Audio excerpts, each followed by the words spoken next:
Bapak, Ibu, jamaah sholat tarawih yang dimuliakan oleh Allah, malam ini judul tausiah kita adalah Nafsul Mutmainnah.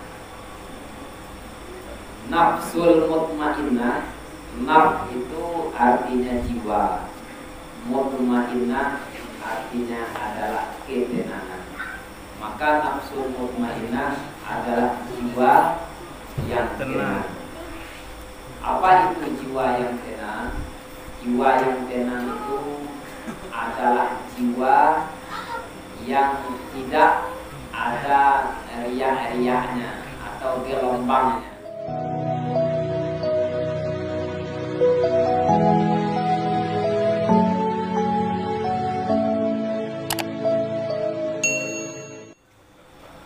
Assalamualaikum warahmatullahi wabarakatuh.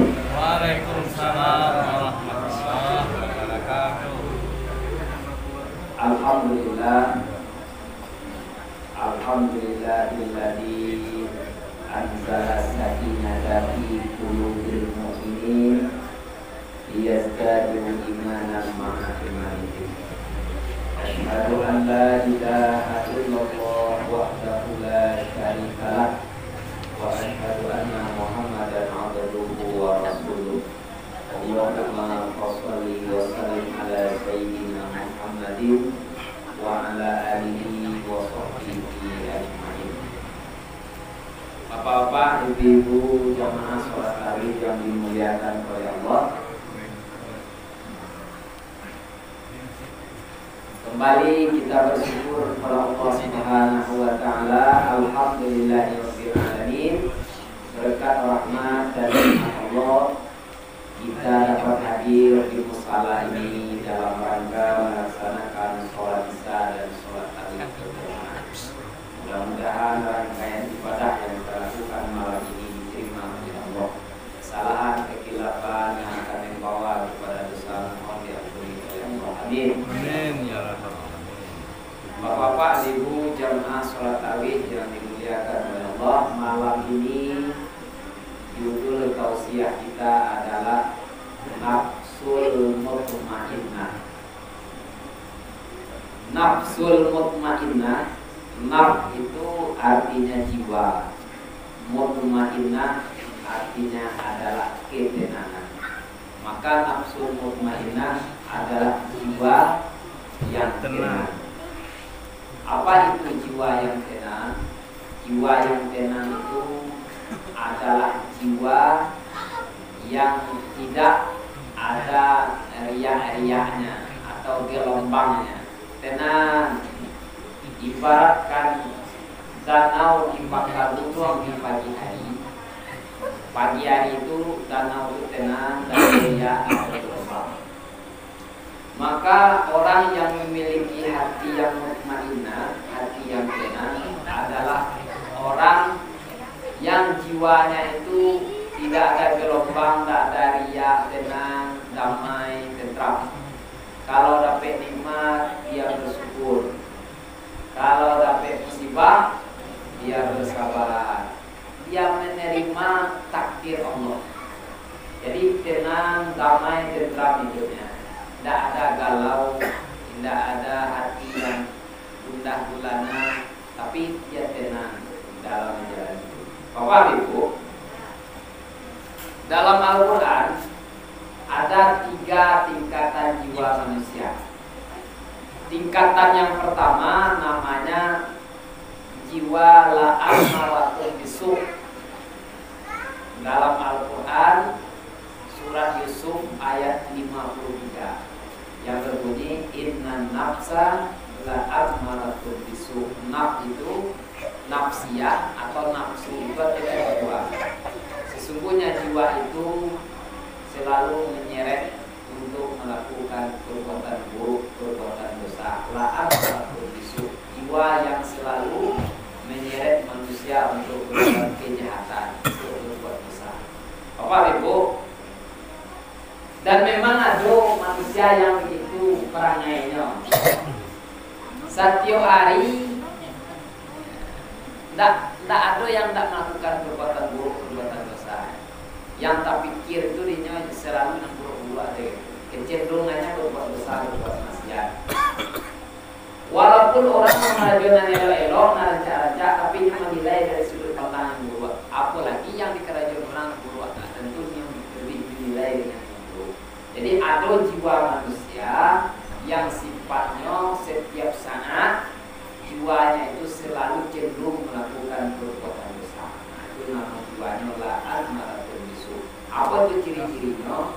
Ciri-ciri orang yang memiliki jiwa la'an maratun bisu itu adalah memiliki sifat hasad, dengki, sifat tamak, rakus, sifat ria, ini suka dipuji, sombong, takbur. Itu sifat jiwa la'an maratun bisu. Tingkatan jiwa yang kedua dalam Al-Quran namanya jiwa lawamah. Terdapat dalam Al-Quran surat Al-Qiyamah, la uqsimu bil yaumil qiyamah wa la uqsimu bin nafsil lawamah. Allah bersumpah dengan hari kiamat, dan Allah juga bersumpah dengan jiwa yang selalu menyesali atau mencela dirinya sendiri. Apa itu? Jiwa lawamah itu adalah jiwa orang yang beriman. Jiwa orang yang beriman memiliki jiwa lawamah. Orang yang sudah beriman tetapi kadang-kadang melakukan perbuatan dosa. Ketika dia melakukan kesalahan, berbuat dosa, maka dia menyesali perbuatannya dan mencela dirinya sendiri, menyalahkan diri. Ada lawamah itu dua jenisnya Bapak Ibu. Ada lawamah li nafsi dan ada lawamah li ghairi. Lawamah li nafsi itu orang yang suka mencela atau menyalahkan dirinya sendiri. Kalau dia melakukan kesalahan, dia salahkan dirinya sendiri, menyesal. Dan ada orang yang memiliki jiwa lawamah itu tidak hanya mencela dirinya, tidak hanya mencela kesalahannya, tetapi dia suka juga menyalahkan orang lain, mencela orang lain.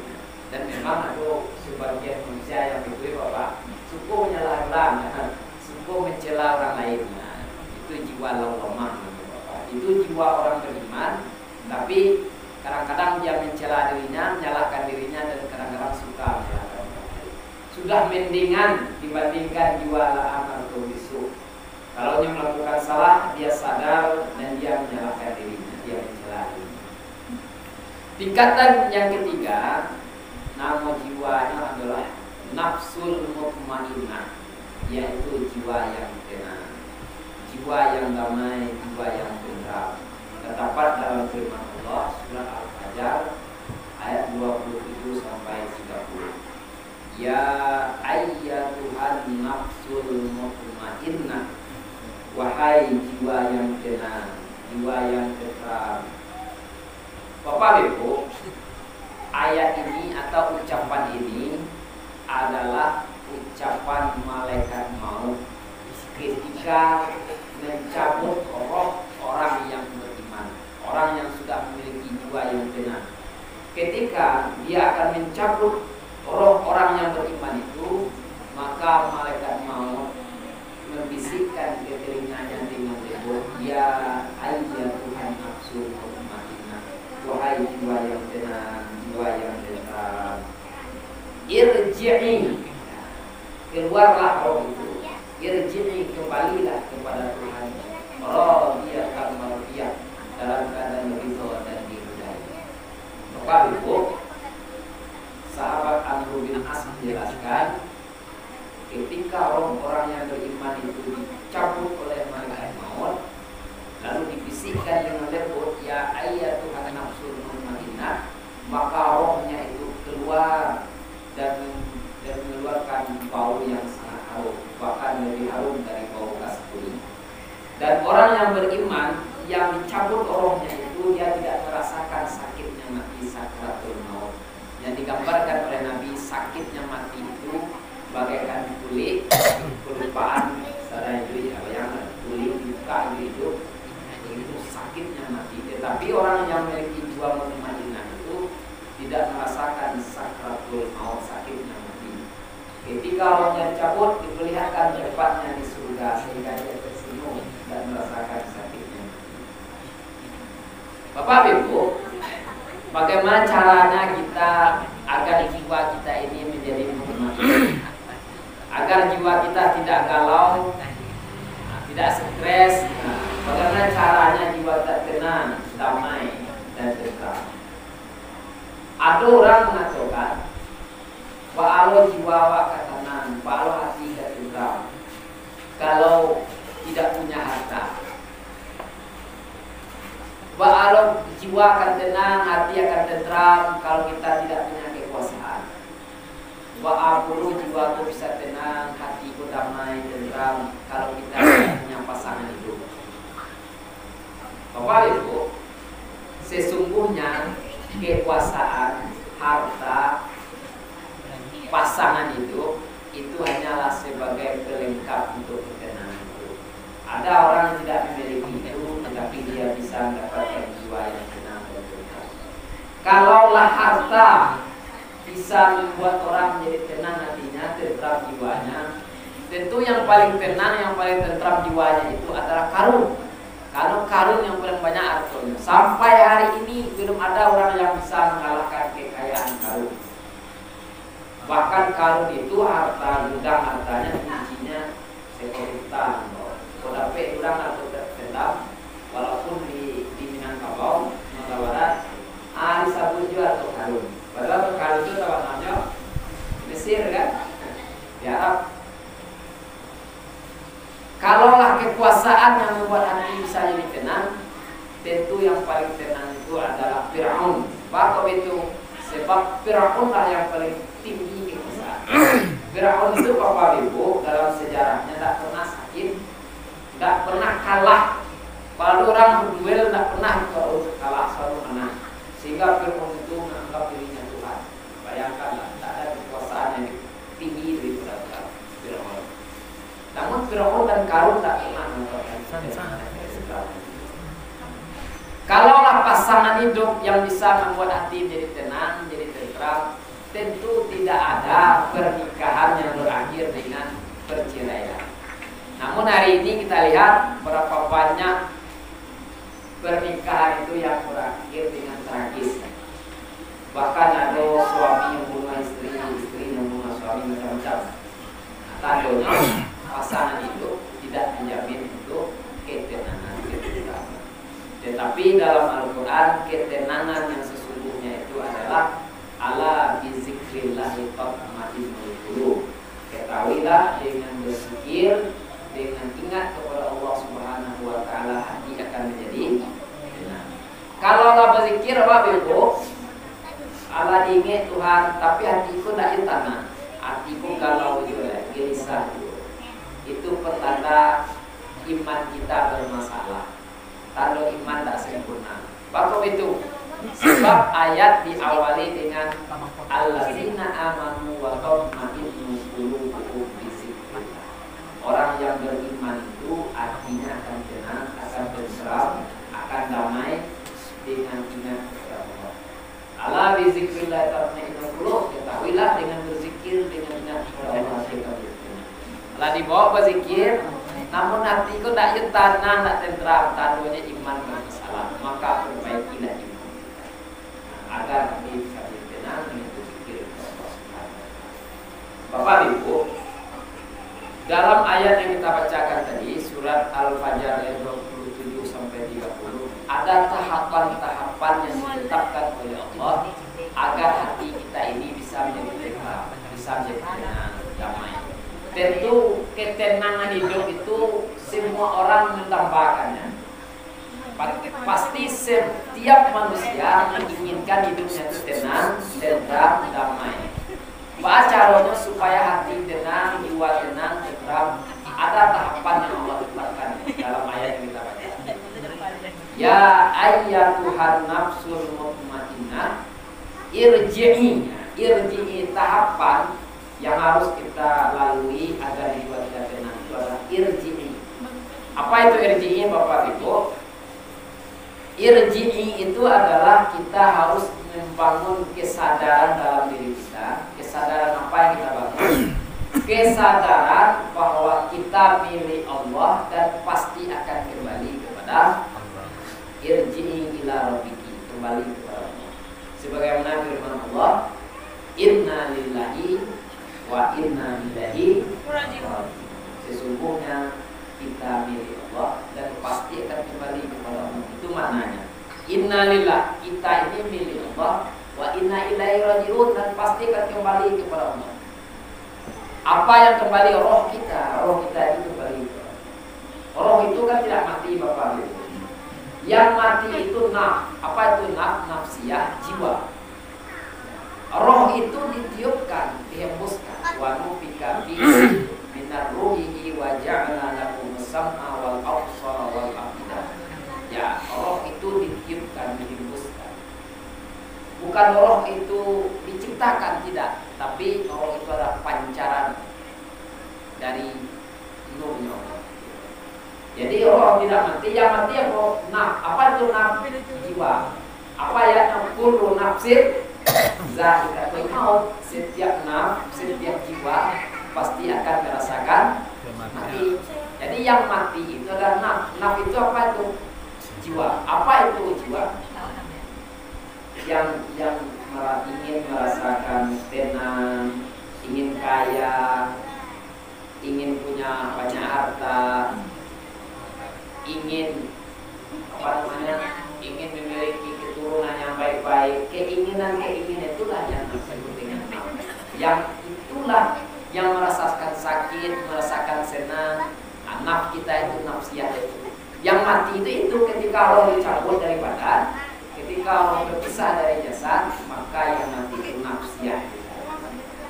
Sedangkan roh kembali kepada Allah, dia mencari jalan kembali kepada Allah Subhanahu wa Ta'ala.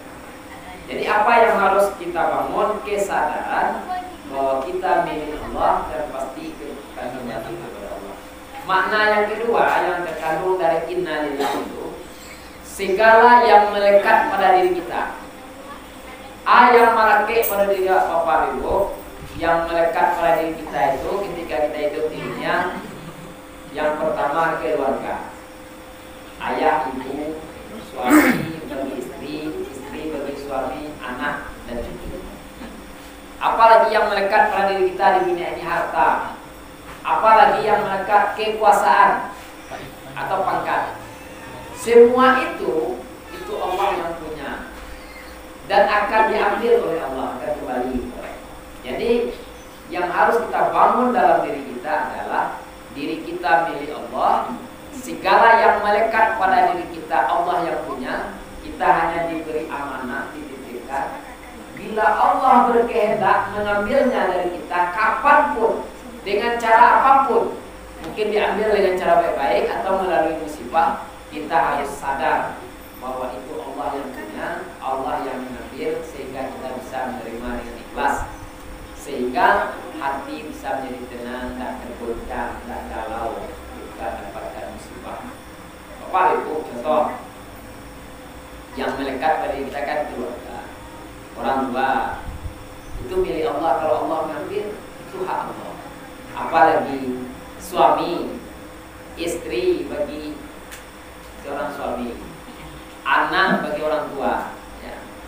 Kan sering kita lihat di berita, di televisi, ketika terjadi kecelakaan, apakah itu pesawat yang rusak, jatuh tenggelam ke dalam lautan, tidak ditemukan mayatnya, atau kapal laut yang tenggelam, macam-macam lah, sehingga jasadnya, korbannya tidak ditemukan. Kita lihat di berita, ada seorang suami, seorang istri, atau seorang anak, seorang tua mendengar berita anaknya atau suaminya menjadi korban dalam kecelakaan itu, sehingga dia tidak bisa menerima. Ada yang pingsan, ada yang hilang kendali, ada yang galau, macam-macam. Itu pertanda dia tidak bisa menerima apa yang ditetapkan oleh Allah dan masih meyakini itu miliknya. Tapi kalau sudah meyakini dalam dirinya itu milik Allah, Allah yang mengambil, hati kita akan puas. Apalagi yang melekat harta. Apa harta yang kita miliki? Mobil, kendaraan, dan harta yang lainnya, itu Allah berikan kepada kita, Allah titipkan kepada kita. Kalau Allah berkehendak diambil oleh Allah, yakini itu milik Allah, Allah yang mengambil. Maka hati tidak akan galau. Kemudian apalagi pangkat atau kekuasaan jabatan. Ya, ada orang diberi amanah oleh Allah, kepala dinas misalnya. Itu kan amanah Allah. Kalau diambil lagi jabatan itu, karena jabatan itu politik, nah mungkin diberhentikan oleh Pak Bupati misalnya. Ada orang yang galau, galau maksudnya tidak bisa miliki. Itu pertanda dia belum meyakini bahwa itu adalah milik Allah, titipan Allah. Jadi Bapak Ibu, segala yang melekat pada diri kita itu amanah Allah, itu titipan Allah. Allah yang punya. Ketika Allah mengambilnya, kita harus siap dan harus ikhlas. Dan itu tidak akan membuat hati jadi galau, jadi goncang. Sebab kita sudah yakin milik Allah, Allah yang milik. Itu yang pertama yang harus ditanamkan dalam hati. Kesadaran bahwa kita dan yang melekat pada diri kita itu milik Allah. Yang kedua yang harus disadari adalah radiyatan mardiyah. Kita bangun dalam diri itu adalah radiyah. Apa itu radiyah? Radiyah kita harus memiliki hati yang ridho. Ridha yang bagaimana? Ridha kepada Allah. Ridha terhadap aturan-aturan Allah. Ridha terhadap perintah Allah. Keridhaan itu dibuktikan dengan ketaatan dan ketundukan kita. Bapak Ibu, bukankah ketika kita berada di alam rahim sebelum lahir ke dunia 4 bulan lamanya, roh kita akan berjanji dengan Allah bahwa Allah Tuhan, kita hamba, kita akan melakukan perintah Allah dan akan menjauhi yang dilarang ketika di alam rahim. Lalu kita lahir ke dunia dengan selamat karena roh kita mampu menerima amanah itu. Ya. Maka hati kita harus mampu menyadari dan harus ridho terhadap aturan Allah, terhadap ketetapan Allah, terhadap takdir Allah. Keridhaan hati kita itu dibuktikan dengan ketundukan dan ketaatan kita. Allah perintahkan sholat, kita lakukan sholat. Allah perintahkan puasa, kita laksanakan puasa. Allah perintahkan bayar zakat, kita lakukan. Allah larang kita jauhi. Kalau hati kita sudah ridho kepada Allah, sudah bisa menerima, menjalankan apa yang diperintah oleh Allah, maka yang akan kita dapatkan mardiyah, radiyatan mardiyah. Apa itu mardiyah, Bapak Ibu? Mardiyah itu adalah ridho dari Allah. Kalau Allah sudah ridha kepada diri kita, maka ada 2 kemuliaan yang diberikan.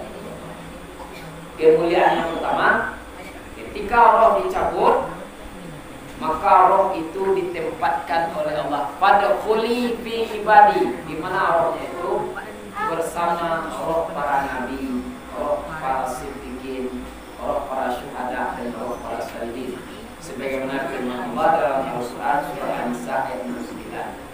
Wa may yuti'illaha wa rasul, siapa yang patuh kepada Allah, yang melaksanakan perintah Allah, wa rasul, dan mentaati perintah Rasul, melaksanakan sunnah Rasul, faulaika ma'alladzina an'amallahu alaihim, maka rohnya itu ditempatkan oleh Allah bersama roh-roh yang telah diberi nikmat oleh Allah. Siapakah mereka? Minan nabiyina, para nabi, wasiddiqina, orang-orang para jujur, roh para wali Allah, wasyuhada, roh para orang mati syahid, wassalihin, dan roh orang-orang yang saleh. Jadi Bapak Ibu, orang yang memiliki hati yang mutmainnah itu, yang sudah mampu membangun kesadaran dalam dirinya bahwa dia milik Allah, segala melekat pada diri milik Allah, dan hatinya hati yang diridai Allah.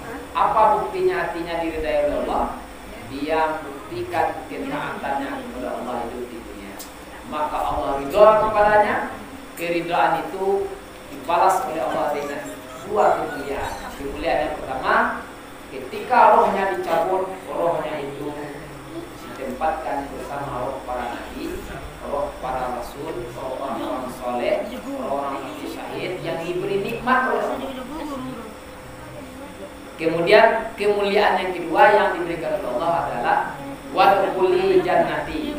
Di hari kiamat itu wadkhuli jannati, masuklah ke dalam surga, langsung masuk surga tanpa dihisab, tanpa melalui perjalanan proses yang panjang.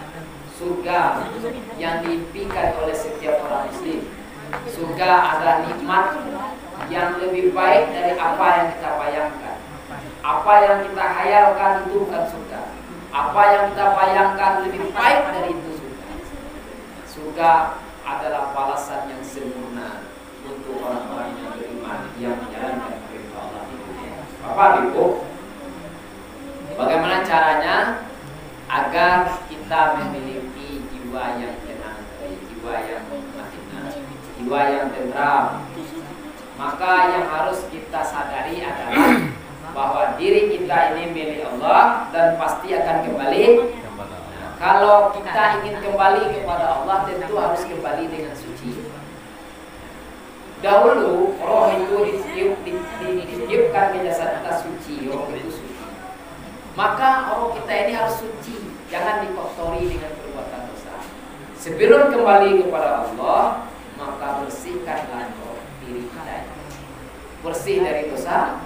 Bagaimana caranya? Tentu melaksanakan perintah Allah, bertobat kepada Allah setiap saat. Kalau diri kita sudah bersih, lalu kita menyadari bahwa segala yang melekat pada diri kita adalah milik Allah. Kalau Allah yang punya, kalau Allah yang berkehendak, kapanpun Allah mengambilnya, kita siap, kita ikhlas, maka hati tidak akan kecewa, tidak akan gelisah. Yang masalah itu kan tidak bisa menerima. Punya harta hilang atau kecelakaan atau kebakaran, tapi tidak yakin, tidak bisa menerima, sehingga ada orang yang stres, ada yang galau.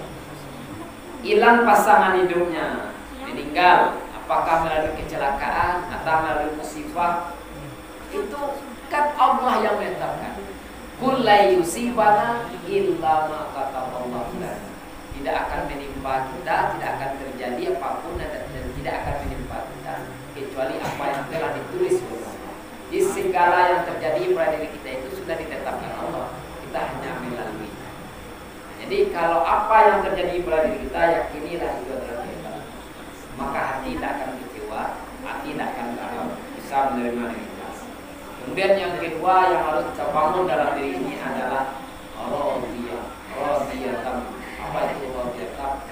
Kita harus memiliki hati yang ridho kepada Allah, ridho terhadap perintah Allah, ridho terhadap aturan-aturan Allah. Keridaan itu tentu dibuktikan dengan ketaatan kita.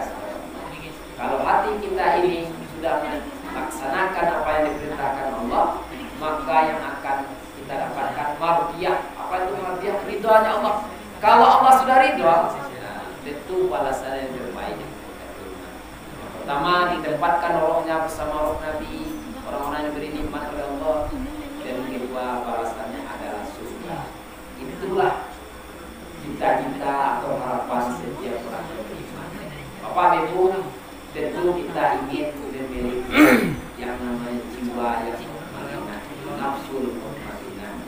Ya, bagaimana caranya sudah kita mulai tadi. Kita harus yakin bahwa kita milik Allah dan pasti kembali kepada Allah, kembali kepada Allah tentu dengan bersih dan suci.